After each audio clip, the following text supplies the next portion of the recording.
Hello, all my FMG doctors. You guys just must have, finished your exam and you must be relaxing at home. I know that. So this time, definitely, if you ask me, tell about the exam. Definitely, it is not an easy paper. Even compared to the previous FMG exam, this is tough exam only. This is tough, definitely tough. I can see many questions that is, unexpected question and very few repeated question. But one thing from microbiology, okay, it is like if you have answered at least 50% of microbiology correctness, you have done a good job. So you have to really feel proud about yourself. Okay. So now you must be searching answer here and there, some discussing this, some discussing that, sir, I made this wrong, I made that correct. Don't worry, until the result comes, you can't decide anything. So my only thing is that don't feel down. Just enjoy, relax, everything happens for good. You will get good result only. Okay. So don't lose your heart anything. But this one, how much of you have tried and done, that is excellent, because this paper is definitely it's moderate but even above moderate. Okay, so it's somewhere between tough and moderate, not between moderate and easy. So now what happened, let's discuss our microbiology questions. So don't get panicked or anything. This paper is like, again, microbiology is standard paper, but there are a few questions really confusing. They didn't properly give the options of questions complete, so there must be a little bit confusion. So don't lose your heart. This is again a process of learning only. You will learn it. Whatever it is, you will learn it, because this anyway it's going to be useful in your next NEET PG and everywhere it's going to be useful. So you're going to keep always in fingertips until you get your proper PG and get your best PG. You'll be keeping on reading only. Okay. Now let's start our question. The first question here is, you can see they asked a HIV patient, okay, presenting with a chronic cough and fever. Which medium is appropriate for diagnosis? Okay, so very easy. You already know this question very, very well. An HIV patient with chronic cough and fever means that is always you thinking about tuberculosis, Mycobacterium TB. Okay, in Mycobacterium TB, you know that the best is culture. For TB, tuberculosis, gold standard is culture only. In culture, conventional culture, you know that is the standard media, LJ media. LJ media is the standard media. Okay. So you know this one, so no need to say. So answer is already there. Lowenstein, Jensen's, Agar. LSS is not. LSS is for your diphtheria. McConkey is general for enterobacteria, LF for non-LF. Tinsdale is for also diphtheria. So forgot about that. Okay. So LJ media, if you mark, that is correct answer. So even if you forgot also, for remembrance, I've written here, this is your LJ media. This is the LJ media. How does it look like? Okay, in upcoming exam. So you can know that. Okay, just one revision. Okay. Now next question. Look at this question. Next question here, which is the most common causative agent of prosthetic heart valve infective endocarditis? I know there is a lot of now, even doctors are also asking this question, that microbiology teachers and other department medicine also asking. They haven't given the prosthetic heart valve, whether it is early prosthetic heart infective endocarditis or late. Okay, they haven't mentioned. So, sir, how to write the answer, correct answer? So, early is always, E for that is Staphylococcus epidermidis. Epidermidis. Okay, we know that one clue. For late, it is always, we say who is late? Our Viru, our Virat Kohli. Virat Kohli is always late. Whenever for cricket match or anything, and of course, don't forget he has a damaged heart. Okay, because of Anushka Sharma, our Virat Viru has a damaged heart. Don't forget, yeah. So that is a clue I give. So he's a late fellow, and damaged heart. Heart is damaged. His heart is damaged due to Anushka Sharma. We all know that, right? Okay. So now, so this causes that is when you say Viru, it is your I'm sorry, it's a this one first one is Staphylococcus epidermidis. For late, it is Streptococcus viridans group. Okay, fine. This is good. But here nothing is mentioned what to choose. Overall, the most common cause of prosthetic heart valve is your, if you marked epidermidis, it is correct. Okay, epidermidis is the right answer. So epidermidis, otherwise we call what? Cones, coagulase negative. So cones or epidermis, whatever given in your option, if you marked, it is definitely correct. There are viridans. Some people say viridans is more common, but ideally from Indian scenario, practically also, when infective endocarditis is the most prosthetic, I'm talking this only. So Staphylococcus aureus would be the native. Okay, that is a native or healthy heart valve infective endocarditis. So overall, it is Staph aureus. But when we talk of prosthetic heart valve, always most common is epidermidis. Okay, cones. But if they specifically they mentioned late, then you have to, or they given you damaged heart, then you think about Streptococcus viridans. Clear? Is it clear? So this is always an expected question. So if you made mistake, no need to worry, but whatever you have written, it is good. Okay, don't worry. Okay, that's all. Next question. Now we'll go to the next question. See here, this is very, very easy question. See, always I go with a clue. I don't even, let's say like this. See, a student consumed fried rice and he developed a vomiting. So what is the most costly organism? This is very easy. I always say one thing. Fried rice means itself. I say my students, please be serious. Be serious when you're eating fried rice. When you're eating fried rice, please be, it doesn't matter any fried rice, Chinese fried rice, Indian fried rice, Korean fried rice, whatever fried rice. When you're eating a reheated fried rice, you have to be serious. Why? Because the answer is Bacillus cereus. Answer is already there. So it is Bacillus cereus. None of them are out. With this fried rice, it's Bacillus cereus only. Staphylococcus aureus is pastry, some aloo salad, that is potato salad, even some poultry, etc. Fmge is also almost same. Escherichia coli also different. So easy. Okay, so this question is again, you can't make mistake. Even if, remember, next time you remember, be serious when you're eating fried rice. This is the way how you're going to remember. An easy way. Okay. Now, next one. Look at this question. This is another beautiful question. I will not go to this question itself. I will not read it. First of all, if I get this picture itself, I would see this picture and say, wow, there is a green pigment. I'm seeing a green pigment. Okay, I'm seeing a green pigment in, this is a nutrient agar probably, most probably, green pigment. So when you see green pigment, and of course we have gold pigment, gold, yellow pigment, we have red pigment. Red pigment. So these are only the there are three types of pigment in most common I'm talking bacteria which produce pigment. So when you see green pigment, I always say, whenever you see green color, blue color, colorful, think about Ekta Kapoor. Why Ekta Kapoor? She's a colorful girl and she has what infection? Pseudomonas. Why I say Ekta Kapoor? Because ecthyma gangrenosum comes there. So that ecthyma gangrenosum is caused by our malignant otitis media, all for Ekta Kapoor, because Ekta Kapoor pierces multiple earrings and she get malignant otitis externa. She has diabetes. She has a swimmer's ear she get, and other thing is that problem is that she gets everything green pus, green color, everything colorful. So anything colorful comes, it is pseudomonas. Okay. So Ekta Kapoor, pseudomonas. So pseudomonas, already I have the answer. Now what is thing given here for you? There are many clues in the question itself. See, they have given you, first of all, they've given a firefighter, okay, pneumonia-like symptom, okay, lung consolidation, sputum colony was given, so green color pigment and fluorescence, shiny, okay, she is shiny, Ekta Kapoor shiny, and also she smells sweet, so sweet odor, very sort of fruity, sweety odor we can say, okay, she gets a fruity odor, smell, and oxidase positive. This all are taking you towards what? Pseudomonas aeruginosa. So no doubt, okay. So even if you've forgotten also, you shouldn't be worried because these are some questions. If you go through my revision notes or whatever, you will get it. Okay, again, more revisions will come down before your NEET PG, also upcoming NEET PG, whatever.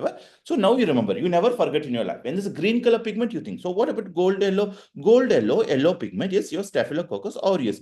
Aureus means itself, it is gold. So it is gold pigment. Red is, that, Serratia. Serratia. Serratia. R is there, so red color. Very simple. Only three pigment producing. Yes, we have one fungi, if you remember, Penicillium marnifi. So red pigment. There, Thalaromyces, South Indian actor Thalai will come. Thalai is Ajit. Ajit's movie is red color. It was one of the floppest movie. Yeah. So that is red color. So these are the pigment producing things you have to remember. So isn't it easy? Very easy. So that's what I'm saying. Micro is easy. Micro is one subject that you can't make any mistake. So all the shiny, colorful things comes, and pneumonia. See, firefighters gives you a clue, burns, because in burns patient, one of the most common infections, Pseudomonas, and Staphylococcus aureus, Pseudomonas is common. Okay, so same, Ekta Kapoor in her movie said, for Nagin movie, what happened? She fell down, she got burns. Okay, she got burns. That is a Pseudomonas.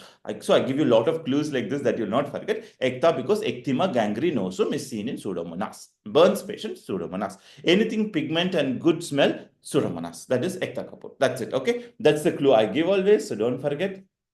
Ekta Kapoor, if you know, it's a director. Okay, she's a director, popular director in our Bollywood. Yeah. Okay. So now next question. Look at this question. A farmer patient comes in contact with rat urine, okay, and he developed jaundice. Everything is given you. Rat urine itself gives you clue what rat urine, jaundice, farmer. So it means something related with the rice field, paddy, rice field, rain, rodent. Okay, so rat urine. So automatically you're thinking what? Leptospirosis. But that is a clue. But even if you forgot that also, there is a very important clue is what your microscopic agglutination. Microscopic agglutination test is basically what you call it as a mat. So if you forget how to remember, so we have mat, we have a cat, we have a sat and cat, right? So I always say, remember, there is one person, our Matt Redman, the popular actor, Matt Redman. See this picture. This is the picture I give in my notes to my students. I'll remember. So this is a Matt Redman, popular actor, this guy. So where he came, this, you see a lot of flood is there. There was a flood. There is a rain flood was there. So there was leptospirosis. So who came to help them? Our Matt. Okay, Matt. Just see, these are lepto means small people, small poor people. No, so lepto, who came to help this lepto people? Matt came. So Matt is again leptospirosis. Leptospirosis. Okay, so this time you were lucky. You got leptospirosis. Very easy question. Yes. Now next time you might get SAT. SAT. I know who owns a satellite. Our only a rich guy can have a satellite. Satellite. Who can a rich actor only can have? Who is that rich Chinese actor? Bruce Lee. So Brucella. Brucella, very simple, Brucella. Okay. This is very easy because other mnemonics, you have so many mnemonics and you will confuse. So make it a funny, little bit micro, let it micro be funny, not a serious subject. So you will easily remember it. Even without revision, you can remember it. Okay, but revision is important, but I'm just saying. Cat. Who likes cat? Diana likes a cat. So what is this? Diana? Why? I never hear Diana. You heard Diana. You heard what? Dine's method. Dine's method means itself. That is basically for your mycoplasma. I told mycoplasma, Diana, she has a gliding skin, gliding motility, and she's full of cholesterol because she eats lot of fried egg and she put lot of olive oil. Okay, that's the clue I've given in my revision class and notes. So you remember like that. So next time you might expect a sat or a cat. I mean, neat pitch. You will definitely pass in this exam. Don't worry. In your FMG. Then after when you're going further also it will be useful. But anyway, now for answer, if you've written leptospirosis, answer is correct. Okay, right. Now let's go to the next one. A patient with history of food poisoning, present with thrombocytopenia, renal failure, anemia with cystocytes. Okay, anemia with cystocytes means that now you already have know what's the causative agent. So now look here, they made it very easy for you. Food poisoning is the thrombocytopenia. The shortcut was RAT, right? RAT. R for renal failure, A for anemia, hemolytic anemia, T for thrombocytopenia. Whenever the word cystocytes is there, you think about there are many anemia can cause, but usually hemolytic anemia is one thing we commonly think about. Okay, hemolytic anemia. So when this combination comes, you know the most common when after food poisoning, when you have this symptom that is called hemolytic uremic syndrome, the typical symptom of hemolytic uremic syndrome, shortcut is RAT, renal failure, anemia, and then thrombocytopenia. The most common cause is EHEC, EHEC and Escherichia coli, but enterohemorrhagic.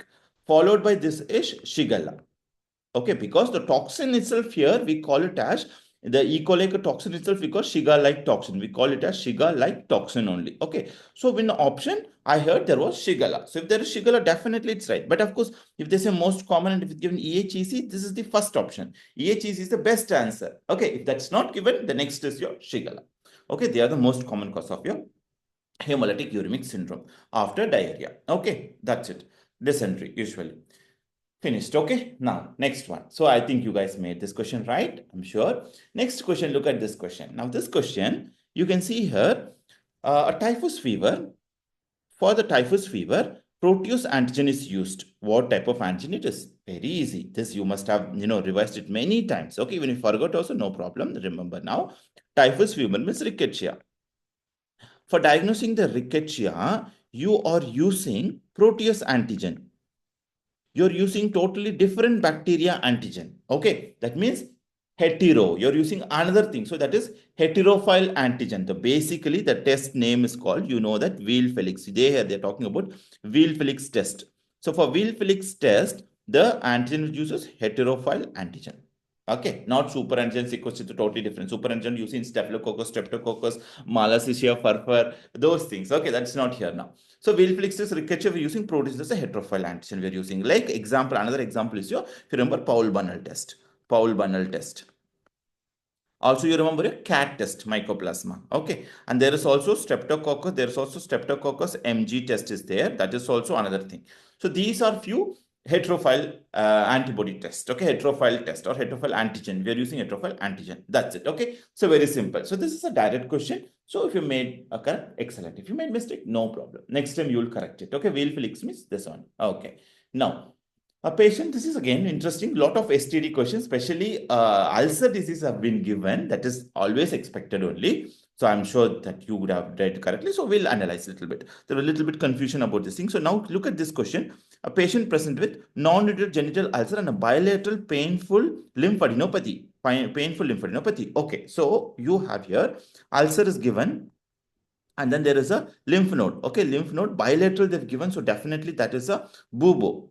Bubo. Okay, ulcer. Now here they haven't given non-indurator or whatever it is, they haven't given pain or anything. So if it's pain, then they should have given pain. Here it is not, nothing is mentioned, but they're given bilateral painful lymphadenopathy. So this is painful lymph node, but that is painful. So when you have this picture, lymph node is painful and ulcer is nothing is given, then definitely you will be thinking of what? You will be thinking of the most common one is your LGV only, lymphogranuloma venereum, L for L, which is caused by chlamydia. You know that is caused by chlamydia, L1, L2, L3 species. Okay, then that will give, this is the answer. So this one here, because the word painful is not given here, genital ulcer, and bilateral lymphadenopathy is painful, they have given, that definitely your option should be lymphogranuloma venereum, catastic thing. Okay, so I'll go with lymphogranuloma venereum without any this thing. Okay, now same question, some people said that. Okay, you're clear with this, right? Now next one. So now, okay, right here also, if the word painful ulcer has come, you think only two things. One is your herpes simplex virus 2, another one is your Haemophilus ducrei. You cry when there's pain, you cry. Herpes simplex is dangerous. You have to remember, dangerous. So herpes simplex 2 is painful only. If ducrei, you cry. Cry because why? It is caused by, what it causes? It causes chancroid. Ducrei. Everything there's a clue. Chancroid, ducrei. Same meaning. Okay. So now the same way we'll go to the next question. Look at this question. Here some students said that there was this question that patient presented with the patient presented with painful genital ulcer, likely diagnosis. So there is only one possibility: syphilis, less, no pain. LGV, ulcer is not pain, only the lymph node is pain. L for lymph node is painful. Granuloma inguinale, also not. That is our beautiful capsular granuloma. It is not painful. Beefy ulcer, but not painful, right? So you are going to think what? Only your chancroid. Painful, so it is chancroid. Finished. Isn't it easy? Cry, chancroid. Okay, ducrei, D-U-C-R-E-Y. Ducrei, so you cry. Why you're crying? Because of pain, you cry. Right? That's it. Simple. Rest all are painless. So if this is the question, is it clear? I hope it's making sense. So don't worry again. I don't know exactly the question format will be a little bit lesser, but if this is the question given by what most students told us, so that's why I made this one. Okay, so you're done. Next question. Look at this. This is a very interesting question. After a long time, they've given a Vidal test interpretation. Okay, that's actually nice. This is also practical is important. Here also important. Okay, now let's see this. So here a patient lab report with the came. He must be having fever or whatever. So he tested positive for malaria antigen. That is very important. One clue you already got. First clue, malaria antigen is positive. Meanwhile, his Vidal test, they saw his Vidal. They did a Vidal test. So in Vidal test, what happened? Look at the interpretation. In Vidal test, you will be checking for O antibody titer one hand, and another hand you will be taking the H antibody. H antibody titers are, you have different, because O antigen is common, but H antibody we have different. We have TH and we have AH and we have BH. Now what happened? Normally for OH, for O antibody to be positive, you should have more than 1:200. Normally you should have 1:200. For TH, for H antibody, normally you should have more than 200. For H antibody, you should have more than 300 to say positive, right? To say H antibody more than 200. Look at this question. Here they have given OH antibody is 1:20 only, and TH is 1:320. AH is 1:20, 1:20. So it shows that this is negative. Your TH is definitely positive. And these two are again negative. Okay, negative. It's given like this. Now, look at our interpretation. Now here, if 1:20 negative means when OH is negative means this is what? Ruled out. It is not acute infection. Okay, you should have O antibody. O always you remember, right? O is the first to start. It is the first to arise, first to disappear. O is first and disappears first. Appears first, disappears first. They sometimes say it as OH, OH. O appears first and disappears first. H appears later, disappears later. Okay, disappears later, like that clue. So now this is not acute. So acute infection, you have any recent infection, salmonella out. It's not recent infection. Okay, gone. Now, what about if they talk about vaccination? In vaccination, all you're not the all the H should be positive. AH, BH, everything should be positive. So here it's 2 or negative. So that is also out. Tab vaccine is out. So it's not a typhoid vaccine. Now, what's left? Only TH is left. When you have this very crazy type of reaction, only one is increasing, rest all or ending means. So definitely that is crazy only. Why it is crazy? You already have a positive for malaria. That means some other antibody is there, some other antibody, some other organism is there that is crossing, that is doing some cross reaction or something. So basically, when you have this type of thing, you call it as anamnestic response, or sometimes it could be convalescent also. Convalescent. Okay. So here you already got anamnestic response. So definitely you are going to mark anamnestic response. Okay, this is very simple. This is the way how you interpret a typhoid fever. If you want to interpret typhoid fever in Vidal test, typhoid fever, if you want to say it's an acute, definitely O should be positive. If O is negative, then it's not acute. Throw it out. If H, you have to see. In H, all three are positive, means it could be vaccinated. They are usually vaccinated. Okay, that also is not there. Now, then what is the possibility? Or maybe they have recovery phase or whatever. Now, here only one has increased. Your TH alone has increased. So it is anamnestic phase, or it could be a convalescent phase, a recovery phase. Okay, but very close to anamnestic because you already have a malaria antigen is positive. So when other infection along with this, in any other infection is if there, so it can give a false positive.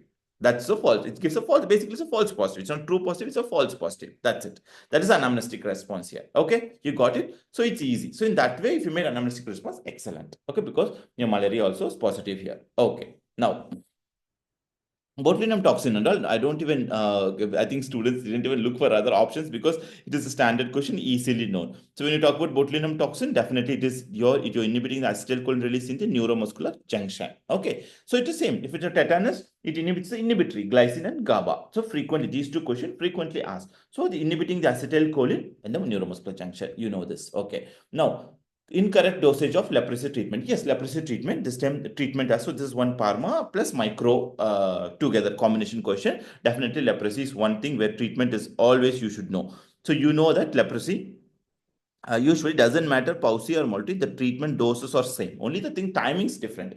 So one is you give for 6 months, another for 1 year, and then follow up 5 year, 2 year. Okay, that's different story. Now the dose, how are we going to put the dose?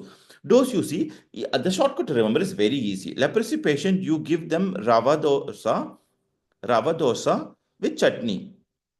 Chutney, okay, rava dosa with chutney is the best thing you can do, starting from above to down. Okay, R for rifampicin. Let's go from big to small we come. Okay, rifampicin. D for dapsone. C for clofazamine. Okay, clofazamine. So rava dosa chutney. Rava dosa chutney, our South Indian favorite food. You know everyone.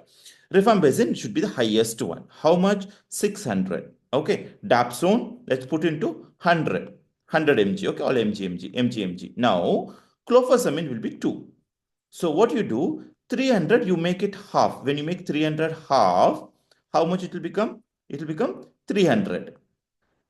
100, you make it half. How much it become? It becomes 50. So these are the doses. So you see if these doses are there, okay? Half of 600 become 300, half of 100 become this thing. And of course, you know that this is month, rifampicin, you will be giving month. The D for daily, this is for daily, dapsone is daily. Okay, and clofazimine is for month, and other one is your this is your daily dose. And this is also month, rifampicin month. Okay, so like this, month daily. Okay, now what is your wrong answer? It's clear. So this clue, so is there 100 and then everything is 150 things, but I'm not seeing 450 rifampicin I'm seeing. So that is your wrong answer.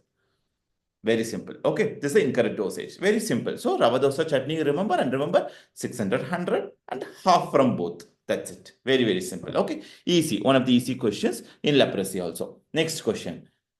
Which anti-TB drug associated with the mutation CATG gene? After a long time, they're asking about gene, but definitely this question I would not say it's a FMG question. It should be more for NEET PG or this thing, because gene is like little bit too much. Okay, but doesn't matter.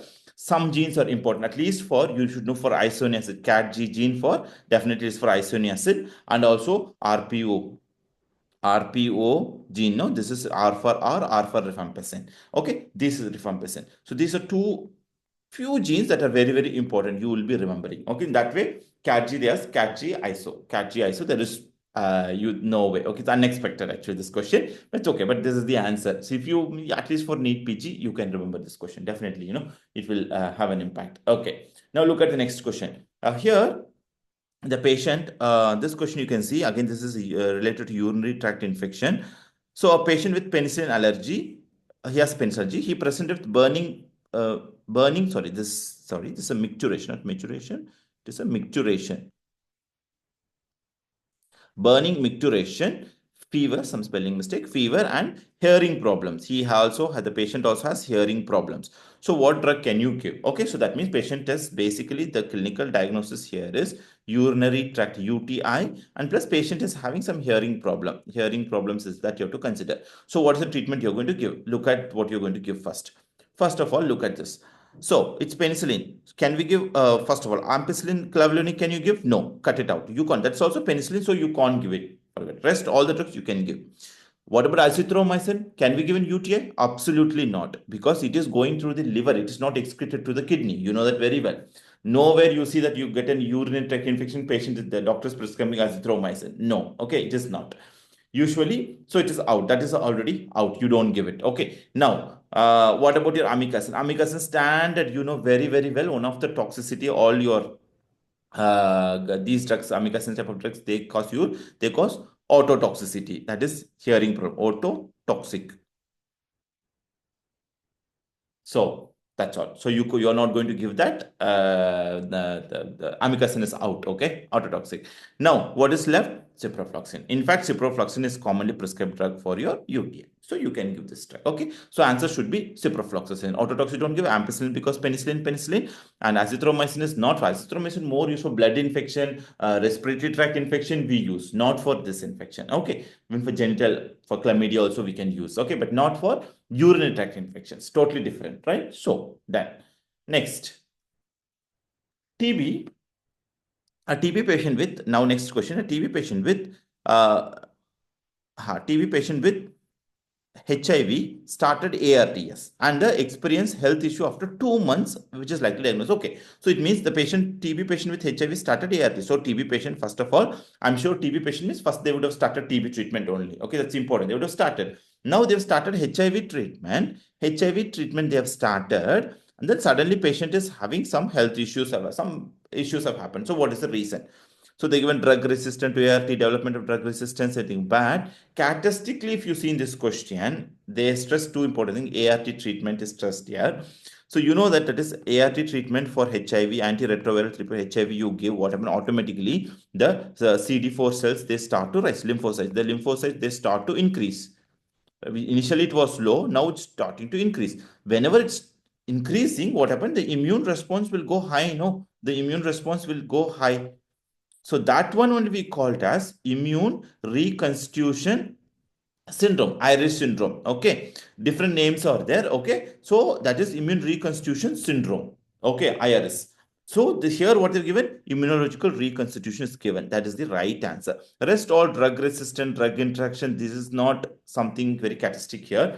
So ideally, when in this type of scenario, when patient is suddenly starting HIV treatment, when suddenly his CD4 is rising, you get an immunological response. That would have reason for his health issues, whatever the issues have come. Okay, that's it. This is the important immune reconstitution syndrome. Because of the immunocytes going high, immune response exaggerated, so they get this response. Okay, that's all.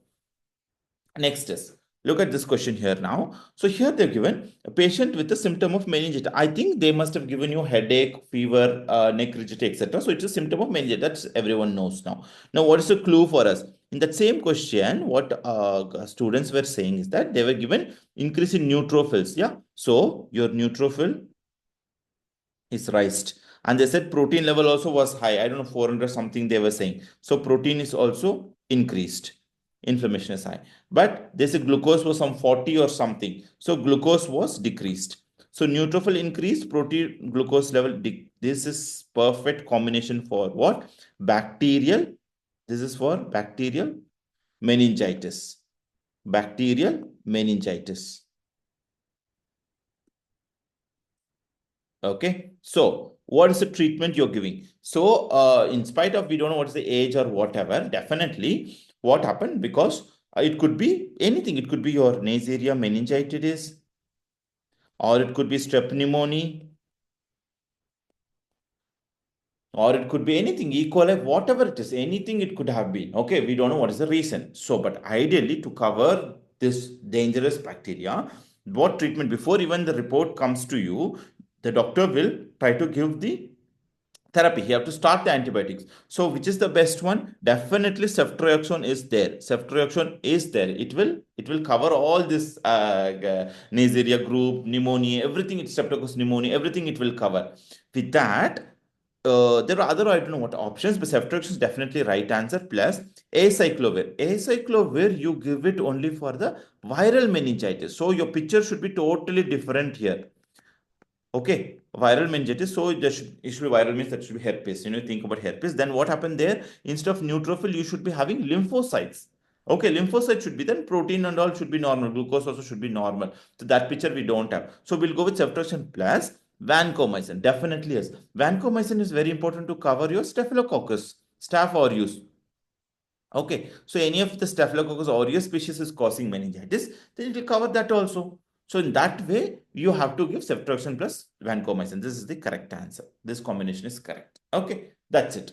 So this is the one we are asked. Okay, next question is an immunology question. Immunology, this time usually they go with chronic granulomatous disease, Chidia, Kigasi they used to give, but this time they have went a little bit different. Let's see what is this.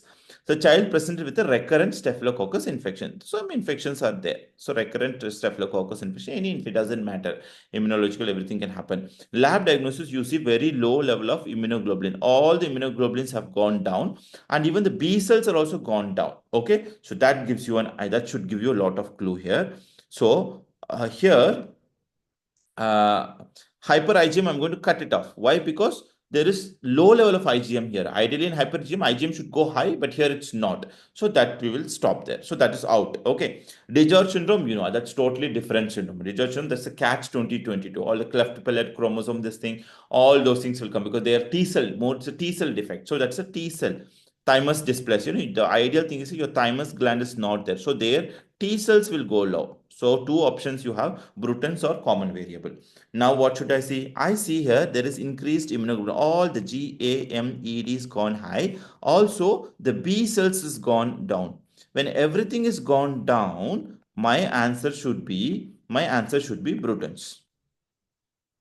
Bruton's, B for boys, and all the B cells related will go. B cell goes down means automatically, of course, IgM, everything will go down, because if the pre cell come to pro P cell, that is that blockage totally it's blocked. Okay, but in same picture, suppose next exam if they give there is decrease IgGAMED, but B cells are normal. If B cells are normal, if they give you, then what is the answer you're going to choose here? You will be choosing which one? Common variable immunodeficiency.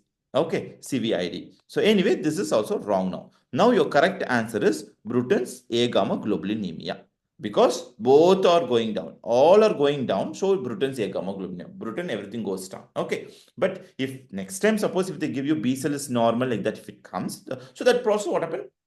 Why it is CV? In CVID, what happened? The B cell converting to plasma cell will be normal. Plasma cell converting into these will be the problem. In starting here, what happened? The formation of B cell itself is a problem.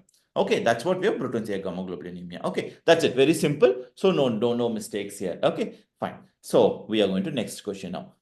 Gardner, this is expected question. Okay. So if the students for first time, so no need to worry, you can listen. So it is basically any Gardner with history of thorn prick along the lymphatics of the arm.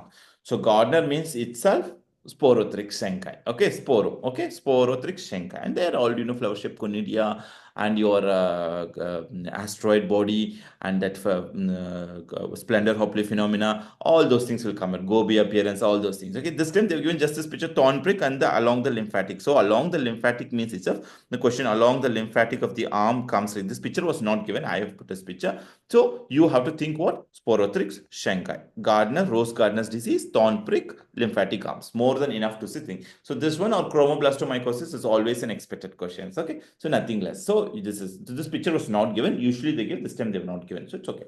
Okay. Now next question. Now a little bit about the virus. So I think now it's more viral related. So virus, what are the questions they asked? Look at this question. A child was presented with pattern ductus arteriosus cataract. And I don't know if anything was given or not, but this is more than enough to say. So what is that? Oh, we know that. We say that for rubella, three things. Remember CDC. Remember CDC. CDC is one common medical. We are using CDC, people. So CDC people. So C for cataract is there. Cataract. And D for deafness. I don't think so. Deafness was given. Even if it's given sensorineural deafness, that's very good. We don't get no problem. Another C is your cardiac defect. So cardiac defect is R and P look similar. So PDA, pattern ductus arteriosus. R and P similar. So this is statistically it will go to your rubella. Very simple, easy. Okay, pattern ductus arteriosus, cataract, rubella. So this child congenital infection comes in the torch infection. Torch, this one will come. So one more question also was there in torch. We'll talk about it now. Look at this question. Another question here, it is given like this. The child presented with intracerebral calcification, hydrocephalus chorioretinitis. Now, this would really cause you confusion. So, if I was a student now, in that time, oh no, if an FMG student, if I'm giving the exam or a PGA student, I would got confused between herpes is out. I'm not going to think about it at all. I will be thinking these three, and rubella also will make it out because rubella there is no pattern ductus arteriosus, no deafness, nothing. So these two are out. I would get confused between CMV and the toxoplasma. I'll get confused. Okay. Because in CMV also we have chorioretinitis and we can have cerebral calcification. But ideally here the clue is you have periventricular. V is there. Ventricular. CMV V is there. Ventricular. Periventricular calcification is one clue. So that also I can't consider totally. But instead what? There will be microcephaly. Microcephaly. The brain will be small. So the word hydrocephalus, or we call it as macrocephaly, big head. Who has a big head? Sabina's child, the Sabina toxoplasma. You know that Sabina is the pregnant lady. We made a clue in toxoplasma. Sabina is the girl who has this because of Sabin filamenditis. No. So Sabina is the girl. So what happened? Toxoplasma IgG detection. So Sabina has pregnancy and see her child got big head, hydrocephalus. So definitely if you remember Sabina, you will mark toxoplasma. Easily you would have marked this answer. Okay, very simple. That's it. Everything small. Most of the disease small, baby. One characteristic disease where the disease of big head is your toxoplasma. So in this way, you will CMV is out, toxoplasma is in. Okay, so Sabine, because why is Sabina? I'm saying because Sabina is a pregnant lady who got toxoplasmosis from a cat because she has a cat at her house, and then the child got a macrocephaly. Very simple. Okay, this way you can remember. Now, next, look at this question. A patient. So anyway, I'm sure you guys made correct. Even if it is wrong, please don't think or compare or worry about this, my dear FMG students. It is okay. It will until the result come. You don't decide anything. Even in the result, also whatever happens, you will do much better on every time. Okay. Next time you're going to give again or directly give NEET PG, you will do best. I know that. Okay. Only just listen. Make all whatever I'm saying. I'm making it so easy for you. Just capture this and use it. Use it and apply them in the exam. You will get best. Okay. You'll do the best. So look at this question now.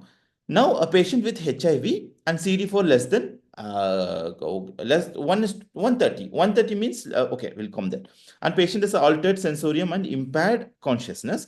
CSF with India ink preparation. India ink preparation was positive. Okay, so you know that clue is here. CD4. You know that when the CD4 is less than 200, you think only three diseases: toxoplasma, Other one is your Cryptococcus. Other was Pneumocystis. Pneumocystis cerevisiae. Three things you're thinking. Okay. Now, here altered sensorium impaired consciousness is more towards what? It is carrying you towards the something related with the CSF. That is meningitis. So, they are talking about meningitis here. So, in meningitis itself, you got a clue. Most common cause of meningitis in HIV patient is, of course, the Cryptococcus meningitis. Now, in top of that, they have given a clue. India Inc is positive. India Inc is positive, they have given. So, India Inc positive with a count less than 2. India Inc means it's a for capsule, capsule, capsule. I always say it's a negative staining, type of negative staining. It's for capsule. Indians wear cap. Indians and Nigerians wear cap. Okay, they are negative people. India Inc and Nigerians are negative people. But what they wear, they always wear cap when they go outside. That's the clue I always give you. So India Inc is capsule. So capsule positive. So definitely your answer is Cryptococcus new. You don't even have to think any option here. So the only yeast form. So this picture was not given. Ideally, this picture should have been given. You can see on the negative stain, the capsule is becoming very visible. Okay. So answer is Cryptococcus neoformans. Rest all not even included. They're not even causing meningitis. So you can rule out. Okay. So this is more than enough to say Cryptococcus meningitis. Very easy.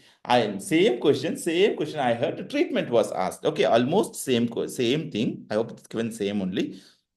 Here again, HIV CD4, altered sensory impaired, India Inc. What's the treatment? So they've even made more easy. This, standard question. Whenever there is a systemic infection, when there is a systemic infection, systemic fungal infection,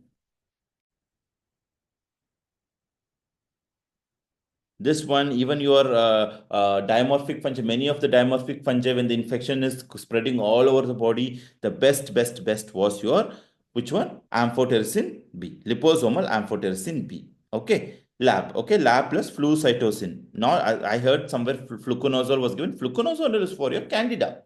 That is for candida yeast infection, not for this. So, liposomal amphotericin B with flucytosine. Flucytosine is the combination. Okay, so that that is again Cryptococcus. So this, so Cryptococcus, it's a pigeon droplets. Inhalation, lung is the primary organ. When it spread, it goes and causes meningitis. It is you can grow it in also bird seed agar, niger seed agar, all those things. Okay, urease positive, melanin production, etc. But now very sweetly they're given, and it always expected question.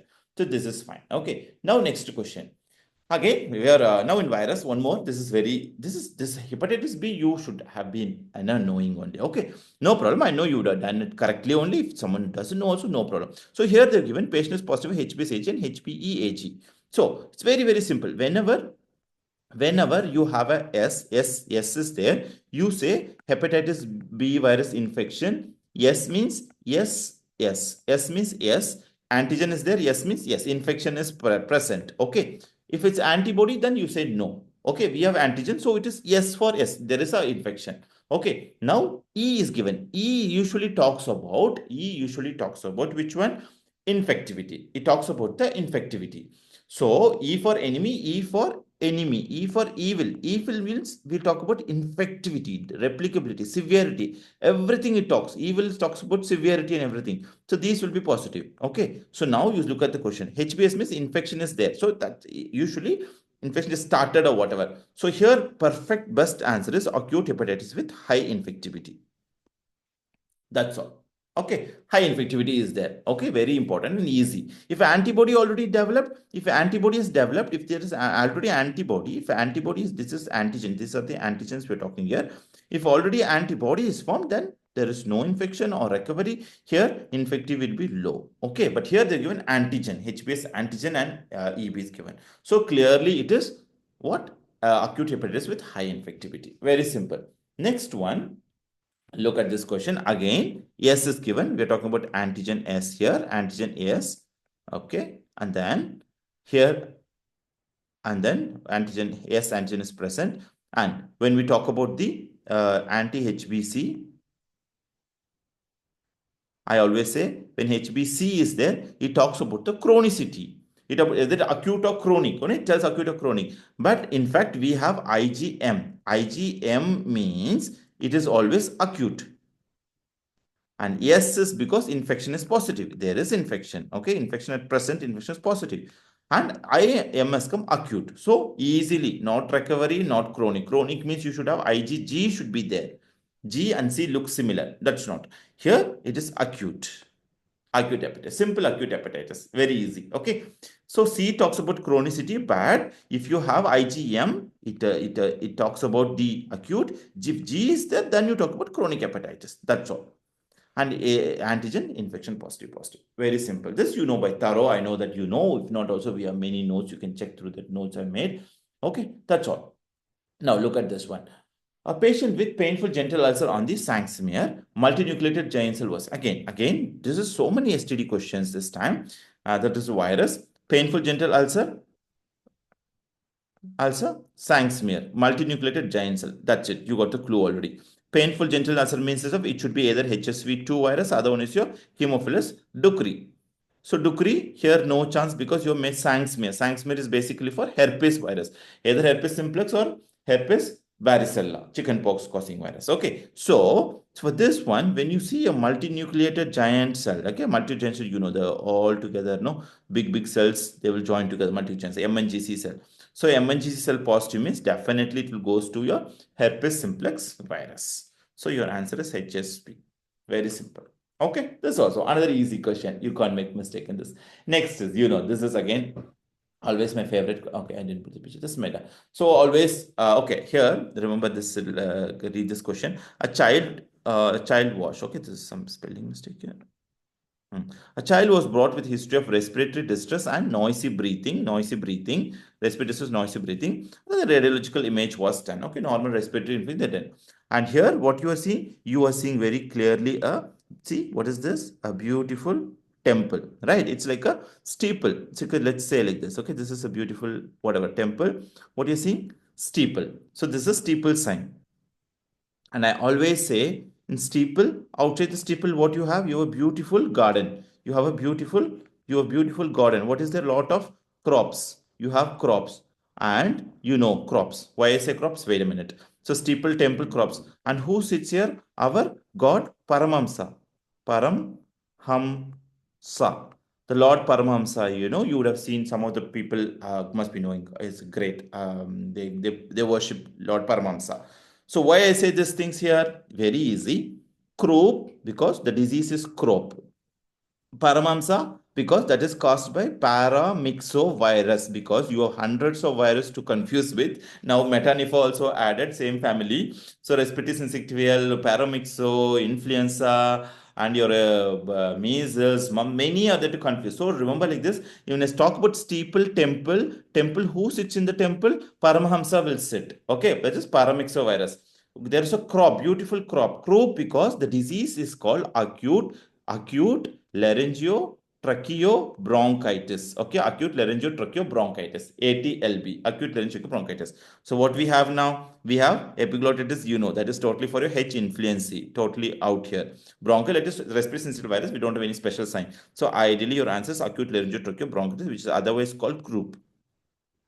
That's it. Isn't it easy? I know this question would have been fingertips for you. And acute epiglottitis, it is basically thumbprint appearance. If you remember, that is either that or this steeple sign is frequently asked. Okay, so you made it right. So now next question.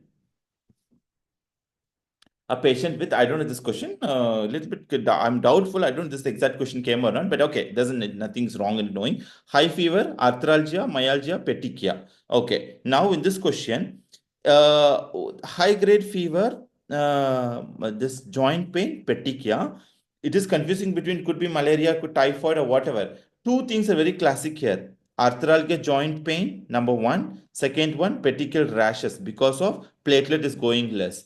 So this is characteristic for your dengue. It should be dengue. If the dengue fever is there, it's the right answer. In malaria, this arthralgia might be there. Petechia is not characteristic in malaria. Okay, and same way, petechia, in typhoid fever, you can have high-grade fever in petechia, etc. But arthralgia is not in the typhoid fever. So arthralgia, petechia is very characteristic for dengue. And frontal headache, sometimes if they give the retroorbital pain, if they give, that's also right. But this is one of the things. If the question was given, then this is right. Okay, now another, almost we've done. So in a HIV patient with a dog bite bleeding. So now this is another interesting. So a HIV patient is there, dog bite. So rabies, we are thinking about the rabies with bleeding is there. So Anything, it doesn't matter, HIV, whatever, you will be giving. I don't know, they want to stress because what type of vaccine, rabies, like that, they want to, because rabies vaccine is a killed vaccine. It comes under killed vaccine.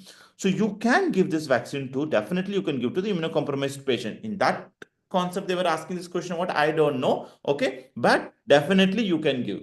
So you have to treat like a normal patient only. So you will be giving vaccine, you will be giving immunoglobulin and the wound management. That is third category, the treatment of third category. Okay, any bleeding is there, you have to give all the three. So that is the thing. So your answer is this only. If in the question, if they're given this vaccine plus IG plus wound management, perfectly right. Okay, there is no any change. If bleeding is given, okay.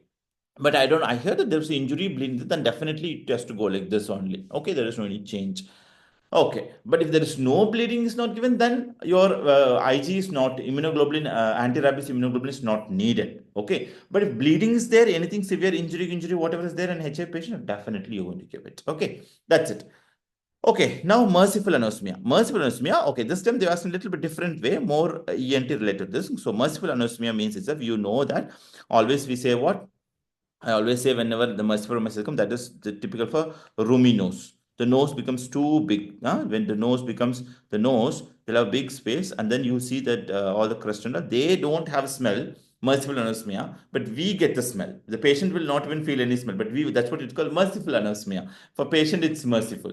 Okay, so now what happened? Roomy nose statistically, just if that thing called, it is called as atrophic rhinitis. Atrophic rhinitis. So that is statistically caused by the system that didn't happen. It's caused by Klebsiella oziani. Ozania. Okay, that's it. That's it. So much, but that's the ENT related. So these are the ENT related, and PHARMA and pedia all related, even STD also. So it is like thing. So properly 20 questions from micro properly, but other this 9 questions are integrated with other subject and they've asked. Okay, that's all. So this much only. So I think that, so based on this, my opinion, it is not easy paper. It's moderate paper for micro. Other subject, I heard that it's a bit tough only. Okay, so it doesn't matter, no problem. Whatever you've done, you have done. You did your hard work, so nothing to worry. You have to relax and enjoy.